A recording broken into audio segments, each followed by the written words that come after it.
সাংবাদিক বন্ধুলৈ বীৰ লাচিত সেনা অসমৰ তৰফৰ পৰা বৈপ্লৱিক অভিনন্দন জ্ঞাপন কৰিলো। আজি খুব খৰতকীয়াকৈ এই সংবাদমেলখন আমি সম্বোধন কৰিবলগীয়া হৈছিল, গতিকে আপোনালোকক খুব খৰতকীয়াকৈ আমি মাতি পঠিয়ালো। তাৰ বাবে যদি কিবা ভুল হৈছে আমাক ক্ষমা কৰিব। আজি কথাবিলাক বৰ বেছি দীঘলীয়া নকৰো, অতি স্পষ্টতাৰে মাত্ৰ কেইটামান কথাৰ ওপৰত আমি ভিত্তি কৰি এই সংবাদমেলখন দিবলৈ ওলাইছো। প্ৰথম কথা হ'ল,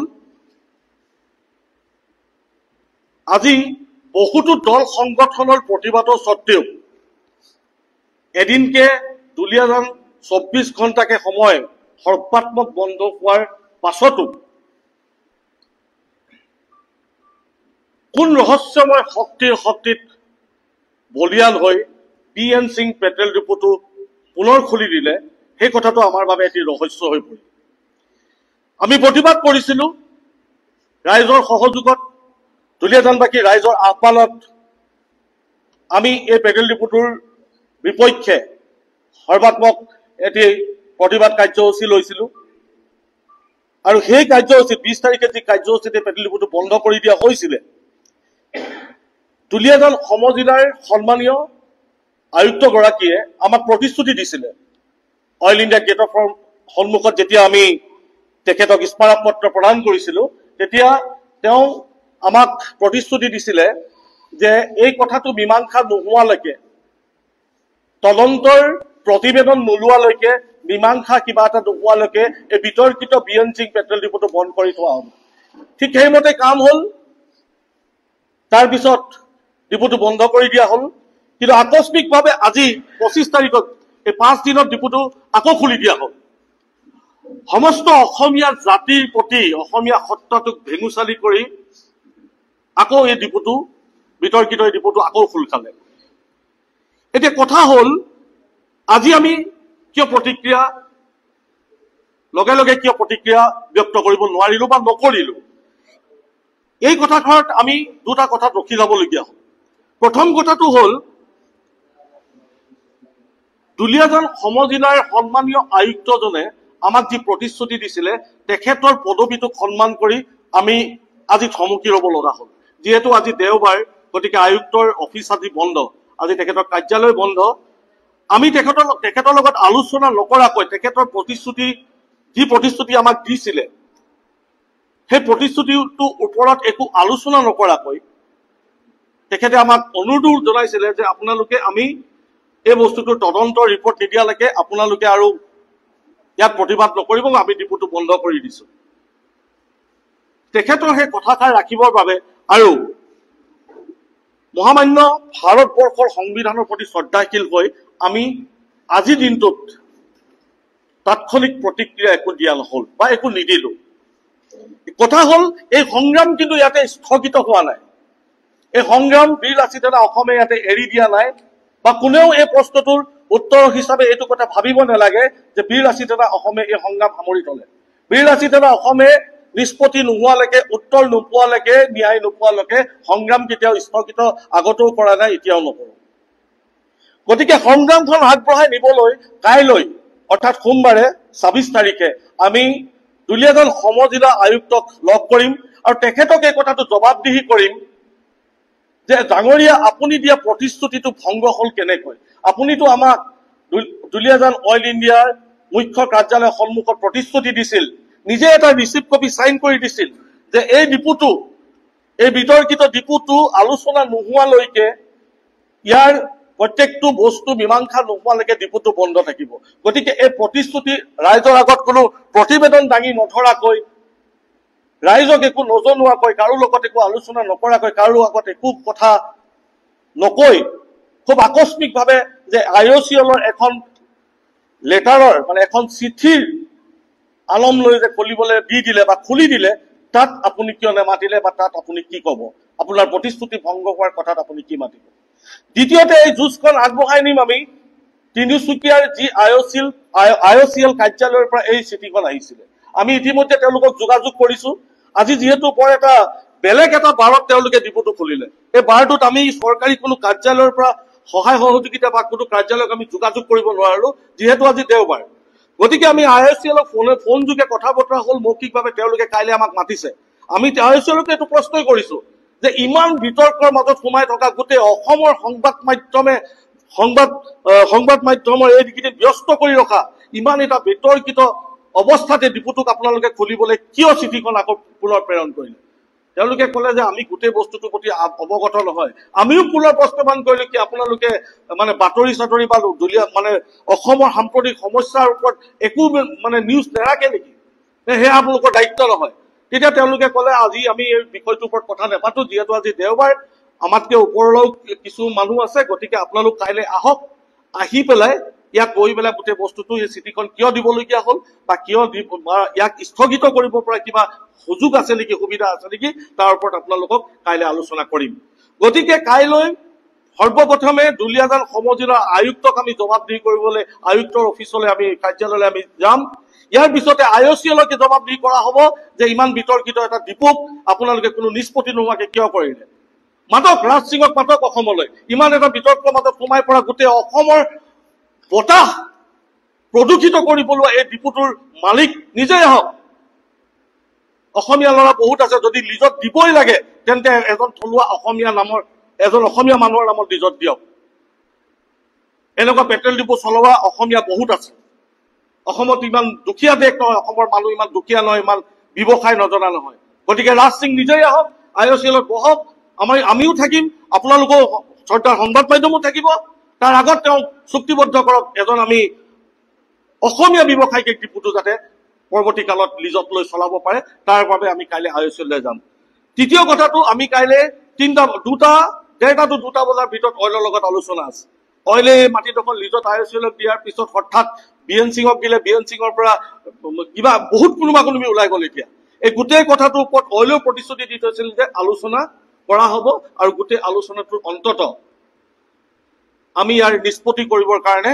আমি আমাৰ ফালৰ পৰা ভাষ্য আগবঢ়াম গতিকে কাইলৈ অল ইণ্ডিয়াকৈ ইয়াৰ জবাবদিহি আমি কৰাম আৰু এই আপোনালোকৰ আগত আমি ইয়াৰ প্ৰতিশ্ৰুতি দিছো কাইলৈ অল ইণ্ডিয়াটো ইয়াত আলোচনা লগ কৰা হ'ব আলোচনাত বহা হ'ব কাইলৈ জিলা আয়ুক্তৰ লগতো কথা পতা হ'ব আৰু দ্বিতীয়তে আইঅচিএল যাৰ চিঠিখনত আজি পেট্ৰল ডিপুটো খোল খাই আছে তেখেতসকলৰ লগতো আমি কাইলৈ আলোচনাত বহিম এতিয়া কথা হ'ল পৰিত্ৰাপৰ বিষয়বিলাক চাওক আপোনালোকে পৰিত্ৰাপৰ বিষয়বিলাক দুখৰ বিষয়বিলাক বৰ বেলেগ ধৰণৰ খুব শিপাদি খুব মেল খাই গৈছে ইমান প্ৰতিবাদৰ স্বত্তেও ৩৬খনকে এজেহাৰ দিয়া স্বত্তেও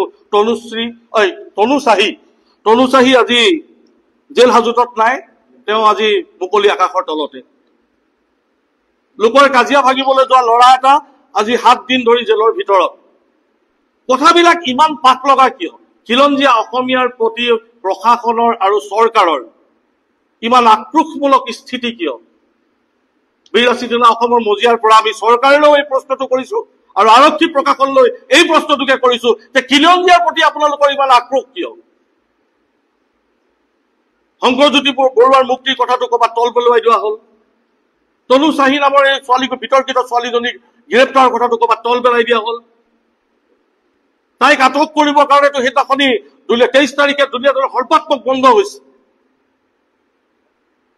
২৪ ঘণ্টাকে সময় দুলীয়াজান স্তব্ধ হৈ পৰিল তথাপিতো কিন্তু তনু চাহিক গ্ৰেপ্তাৰ কৰা নহ'ল এইবিলাক আওতাৰ বিষয় লৈ কালি আমি সকলো বিষয়কে সামৰি আমি কাইলৈ সমজিলা আয়ুক্তৰ লগত এটা আলোচনাত বহিম আৰু ইয়াৰ নিষ্পত্তি আৰু দ্বিতীয়তে হৈ গ'ল কি সংগ্ৰামৰ যি প্ৰতিবাদৰ কথা আজি ৰাতিপুৱাৰ পৰা আমালৈও বহুতে ফোন কৰি আছে যে আপোনালোকে নিমাত কিয় নিস্তব্ধ কিয় কিন্তু এটা কথা আমি সংবাদ মাধ্যমৰ জৰিয়তে আমি ক'ব বিচাৰো আমি নিমাত নহয় আমি নিস্তব্ধ নহয় ৮২ জনা অসমে কেতিয়া সংগ্ৰামক পিঠি দেখাই পোৱা নাই আজিলৈকে ৮২ জনা অসমৰ ইতিহাসত এইটো বস্তু কাহানিও হোৱা নাই কিন্তু মই পুনৰবাৰ কৈছো সমজিলা আয়ুক্তৰ সন্মানলৈ চাই পবিত্ৰ ভাৰতীয় সংবিধানৰ সন্মানলৈ চাই আমি আজি দিনটো ৰখি দিবলগীয়া হ'ল কেলে কাইলৈ তেওঁ কি জবাব দিয়ে আমি তাৰ বাবে অপেক্ষা কৰিছো আৰু পৰৱৰ্তী কালত যদি দুলীয়াজানবাসী ৰাইজে বিচাৰে যে ৮২ জনা অসমে প্ৰতিবাদ কৰক যদি দুলীয়াজানবাসী আৰু অসমবাসী ৰাইজৰ আশীৰ্বাদ আৰু সহযোগ থাকে আমি পুনৰ ৰাজপথৰ এই প্ৰতিবাদত নামি পৰিম বিতৰ্কিত এই পেট্ৰল ডিপুটোৰ সন্মুখত থিয় হ'ম আৰু সেই যোৱা ২০ তাৰিখে যি প্ৰতিবাদী কাৰ্যসূচীৰে ডিপুটো বন্ধ কৰা হৈছিল তেনেকুৱা এটা প্ৰতিবাদী কাৰ্যসূচী আমি পুনৰ উত্থাপন কৰিম গতিকে শ্ৰদ্ধাৰ ৰাইজ আৰু শ্ৰদ্ধাৰ সংবাদ কৰ্মীসকল বীৰ লাচিত সেনা অসমৰ তৰফৰ পৰা আমাৰ পৰৱৰ্তী যি কাৰ্যসূচী, পৰৱৰ্তী যি আমাৰ কৰ্মপন্থা, এয়া সকলো আপোনালোকক এই সংবাদমেলৰ যোগেদি আমি স্পষ্ট ভাষাৰে, খুব স্পষ্টতাৰে কোৱা হ'ল। লগতে আমি এই কথাও পুনৰ কৈ থৈ যাওঁ, বিতৰ্কিত BN সিং পেট্ৰল ডিপুৰ তদন্তৰ প্ৰতিবেদন যেতিয়ালৈকে ৰাজহুৱা নহয়, BN সিং পেট্ৰল ডিপুৰ এই বিতৰ্কিত কথাবিলাক যেতিয়ালৈকে সামৰণি নহয়, প্ৰশাসনে যেতিয়ালৈকে ৰাইজৰ আগত সকলো কথা খুলি নকয়, শংকৰজ্যোতি বৰুৱা যিদিনাখনিলৈকে মুক্তি নহয়, আৰু এই তনু চাহি নামৰ এই ছোৱালীজনী, তাই কি শক্তিত বলিয়ান আমিও মানে ভাবিবলৈ বাধ্য হৈ পৰিছো। 36 ঘণ্টা এজেহাৰ, এদিন গৈ 24 ঘণ্টাকে দুলীয়াজান বন্ধ, তথাপিতো তনু চাহি আজি মুকলি আকাশৰ তলত, লোকৰ কাজিয়া এৰুৱাবলৈ যোৱা খিলঞ্জীয়া নাৰ্ছ শংকৰজ্যোতি বৰুৱা কিন্তু জেলৰ ভিতৰত। ইয়াত উপস্থিত হোৱা প্ৰতিজন, এই প্ৰশ্নটো আমি এবাৰ নহয়, দুবাৰ নহয়, কেইবাবাৰো কৰা হ'ল। এডিচনেল SP-কো কৰা হ'ল, দুলীয়াজান OC-কো কৰা হ'ল, যে আপোনালোকে এনেকুৱা বিভ্ৰান্তিমূলক এটা বস্তু কিয় ৰাখি থৈছে, যে ছোৱালীজনীক আপোনালোকে কৰায়ত্ব কিয় কৰা নাই? উত্তৰটো কিন্তু নাই কাৰো হাতত। আমি এইটো কথা কম, আমি আলোচনা কৰি আছো, পিছৰ পৰ্যায়ত কম, বৰ্তমান প্ৰতিবাদ চলি আছে। তেনেকুৱা ধৰণৰ কিছুমান বেৰে চালে কোবোৱা উত্তৰ, তুলুঙা মন্তব্য দিয়ে পিনে তেওঁলোকে হাৰিব বিচাৰে। ইয়াৰ কাৰণটো কিন্তু কি আমি ধৰিব পৰা নাই। হয়তো খুব উচ্চপদস্থ বিষয়াৰ লগত জড়িত, হয়তো খুব প্ৰভাৱশালী ৰাজনীতিবিদ ইয়াৰ লগত জড়িত, কিন্তু এটা কথা আমি দেখি আচৰিত পাইছো, দুলীয়াজান লেখীয়া এখন সৰু নগৰৰ মজিয়াত থকা এটা সৰু পেট্ৰল ডিপু, ইয়াতকে বহু বেছি ব্যৱসায়িক লাভালাভ থকা পেট্ৰল ডিপু অসমত বহুত আছে। হাইৱে কিনাৰৰ বা গুৱাহাটীৰ আশে পাশে যোৰাবাটৰ যিবিলাক পেট্ৰল ডিপু আছে, সেইবিলাক পেট্ৰল ডিপু বহুত লাভালাভ থকা। এই সৰু পেট্ৰল ডিপুটোৰ লগত এনেকুৱা কি ৰাজনৈতিক সমীকৰণ হৈছে যাৰ কাৰণে গোটেই অসম জ্বলি উঠিছে? আমি এই কথাটো স্পষ্ট কৰিব পৰা নাই। বাৰে প্ৰতি আমি আৰক্ষী মহলক, বাৰে প্ৰতি আমি ৰাজনীতি, এই প্ৰশ্নটো বাৰে প্ৰতি আপোনালোকৰ চৰকাৰ সংবাদ মাধ্যমৰ যোগেদি কৰি আছো, কিন্তু ইয়াৰ উত্তৰটো কোনো দিব পৰা নাই। দুলীয়াজান লেখীয়া এখন সৰু চহৰৰ এটা সৰু পেট্ৰল ডিপু ইমান এটা ধমঘণ্টা লৰাই দিছে, সমগ্ৰ অসমৰ বতাহ আজি 5 দিন ধৰি উত্তাউল কৰি ৰাখিছে। এজনী অনা অসমীয়া ছোৱালীয়ে ভিডিঅ'ত খুব মুক্তভাৱে খিলঞ্জীয়া মানুহক গালি পাৰিছে, কিন্তু তথাপিতো তেখেতক কাৰেক্ট কৰিব পৰা নাই। একেজনী ছোৱালীয়ে ভাষ্য দিছে যে শংকৰদাৰ এগেইনষ্টত আমি কোনো কেছ দিয়া নাই, কেছ কপি মিডিয়াত, FIR কপি লিক আউট হৈছে, FIR কপি মোবাইলে মিডিয়াৰ প্ৰত্যেকটো চেনেলত ঘূৰি ফুৰিছে, তথাপিতো শংকৰজ্যোতি বৰুৱা জেলত সোমাই আছে। এনেকুৱা কিছুমান পৰিস্থিতিত ৰাজনৈতিক হেঁচা নাথাকিলে কিন্তু নহয়। ইয়াত ওপৰ মহলৰ কোন ৰাজনীতিৰ হেঁচা আছে সেয়াও আন্ধাৰত, বা কোনোবা প্ৰভাৱশালী কিবা প্ৰশাসনিক বিষয়াৰ হেঁচা আছে নি সেয়াও আন্ধাৰত। কিন্তু এই বস্তুবিলাক পৰিষ্কাৰ নোহোৱালৈকে কিন্তু বীৰ লাচিত সেনা অসম মনে মনে নাথাকে। এইটো ৰাইজৰ আগততো পৰিষ্কাৰ হবই লাগিব, ৰাইজে গম পাবই লাগিব এই বিতৰ্কটোৰ আঁৰত আছিলে কি আচলতে।